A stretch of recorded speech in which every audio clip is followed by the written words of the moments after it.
O Barão do Rio Branco nasce no Rio de Janeiro, na Travessa do Senado, número 8, em 20 de abril de 1845. E toma logo o nome do pai. Sua mãe era Dona Teresa de Figueiredo Paranhos e era muito jovem.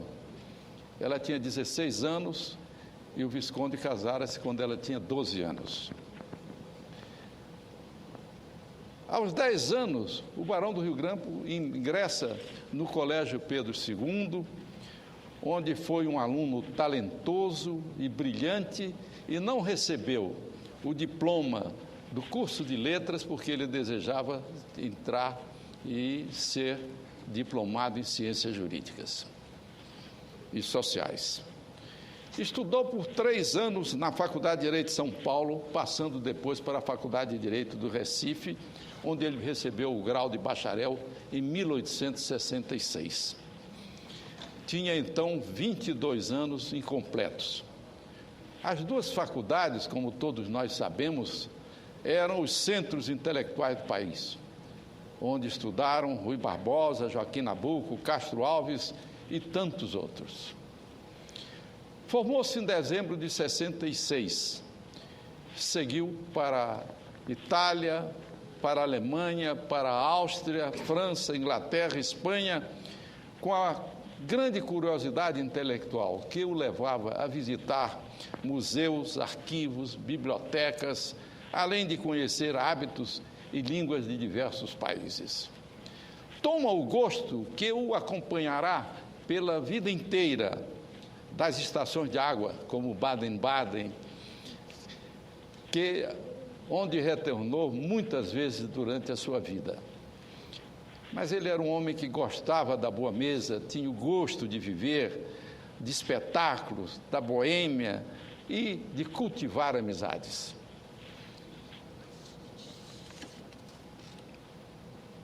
Ele foi para a Europa por quê? Porque a regente, a princesa Isabel, ela não concordara com a sua ligação familiar. E então, ele não podendo, achando que não devia viver no Brasil, ele vai, então, nomeado cônsul de Liverpool, onde passa 25 anos. Mas essa distância física do Brasil não faz com que ele esqueça a sua terra. Tanto que, no seu brasão de barão, ele publica a expressão latina, ubique patria memor. Onde estiver, lembro-me da pátria. Instalado ao mesmo tempo em Paris e Liverpool, e até há várias anedotas sobre isso, Luiz Viana conta na sua biografia que ele era sempre encontrado nas ruas de Paris e sempre que encontrava um brasileiro dizia, cheguei ontem de Liverpool, amanhã estou voltando. Mas na realidade vivia em Paris, onde ele frequentava os museus, onde ele nas bibliotecas e fazia amplas pesquisas em fontes primárias, a exemplo dos arquivos históricos das potências coloniais, que viriam a ser fundamentais para explicar o êxito posterior que ele teria nas negociações que ele teve sobre as fronteiras brasileiras. Tornou-se conhecido assim em quase todas as bibliotecas e arquivos. Quando ele entrava, já os funcionários sabiam quem ele era, tão grande, tão frequente era a sua presença nestas casas. Copiava documentos importantes em Portugal, na Holanda, na Espanha, na Inglaterra e na França, a ponto de tornar-se grande erudito, então, já nos temas brasileiros e nas suas relações internacionais. À sua casa chegavam diariamente mapas, retratos, documentos, e ele tinha, como todos sabem, uma grande paixão pela geografia e pela história. Tinha gosto pelas datas, daí ele ter escrito aquele livro que é tão referencial no Brasil, das efemérides brasileiras, que foi publicado em 1892. Depois de visitar o Brasil para despedir-se do pai, que tinha morrido, Paranhos volta à Europa E nessa viagem de regresso, ele é companheiro do imperador, que viajava em busca de sua saúde, já se encontrava bem doente. E Dom Pedro fez uma grande amizade durante a viagem, mais de perto com o barão, com o então, que não era barão, era o funcionário diplomático de Liverpool, cônsul de Liverpool, mas depois ele o faz barão, ele passa a ser o barão do Rio Branco. Entre os estudos históricos que o barão fazia, ele dedica questão especial às fronteiras do Brasil com a Argentina. Seu pai tratara e quase resolvera esse assunto em 1857. Mas o Congresso argentino não aprovou o acordo. A fronteira estabelecida em 1750 no rio Peperi, afluente do Uruguai, deixava a porta da demarcação na fixação de que curso era designado com esse nome. Em que curso era designado com esse nome? Em 1750, nós fizéramos o Tratado de Demarcação, que foi contestado em 1789 por um comissário espanhol, Alvear. Com a independência argentina de 1816, o novo país adotou esse ponto de vista.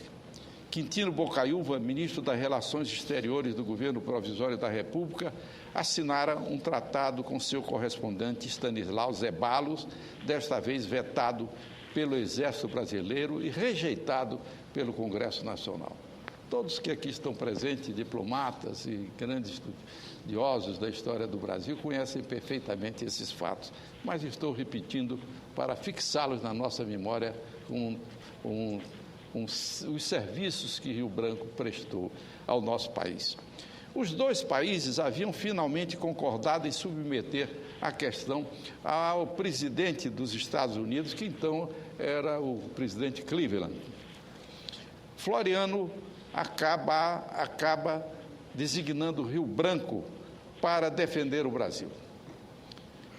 Ele instalou-se em Nova York e impôs a si e a sua equipe um ritmo de trabalho avassalador, como ele costumava fazer. Combinou a ação diplomática com o trabalho de pesquisa histórica e geográfica.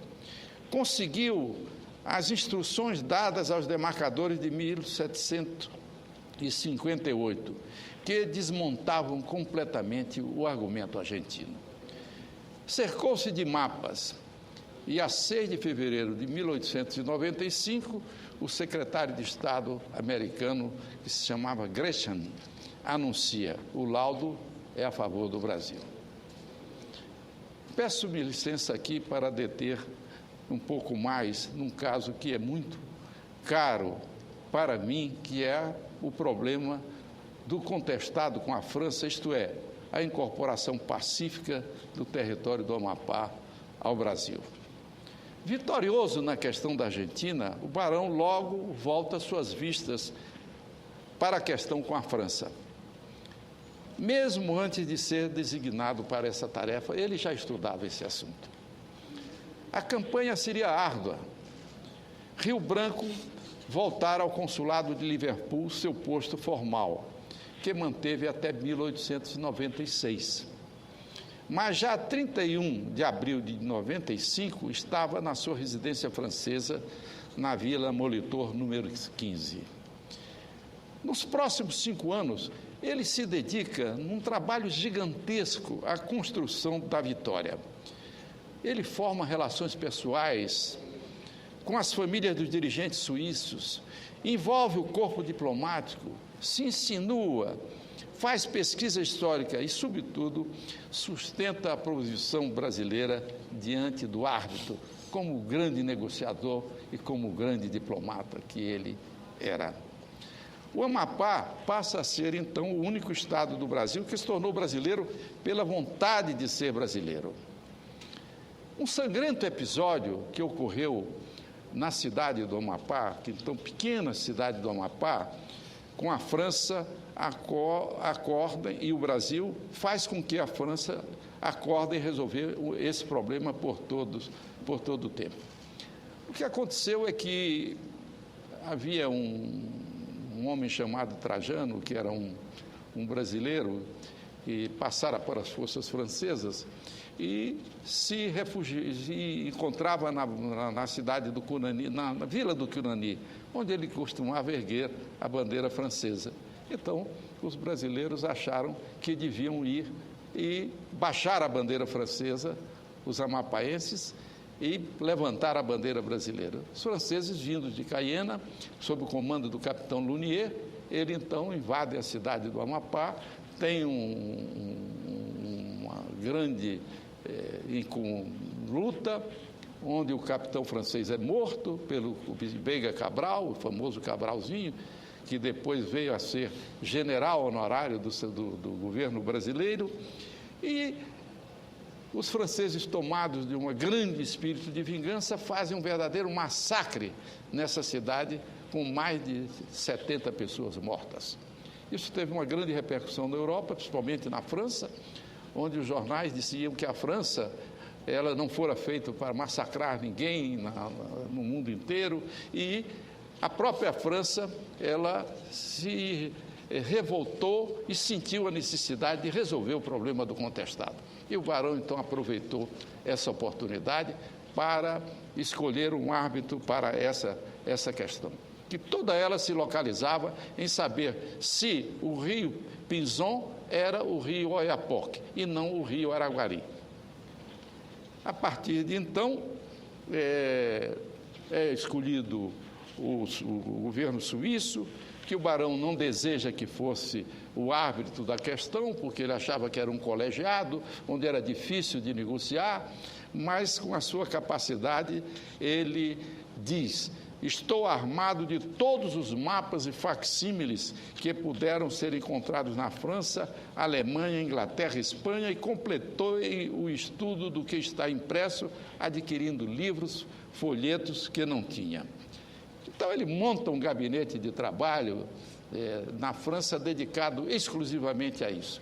Ele queria provar, histórica e geograficamente, que esse território pertencia ao Brasil e que o rio Oiapoque não era o rio Pinzon, era o rio Oiapoque.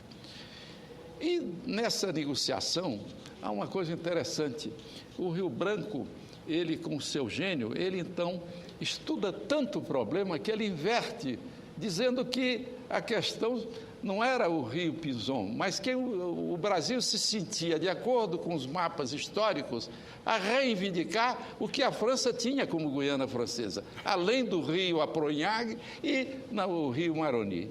Então, ele inverteu na sua negociação essa parte, o que, na realidade, ele o fez com muita habilidade, mas, na realidade, isso foi um dos fundamentos pelos quais os franceses acharam que deviam recuar ou não tinham condições de enfrentar um homem de tamanho talento e baseado em tantos argumentos quanto ele.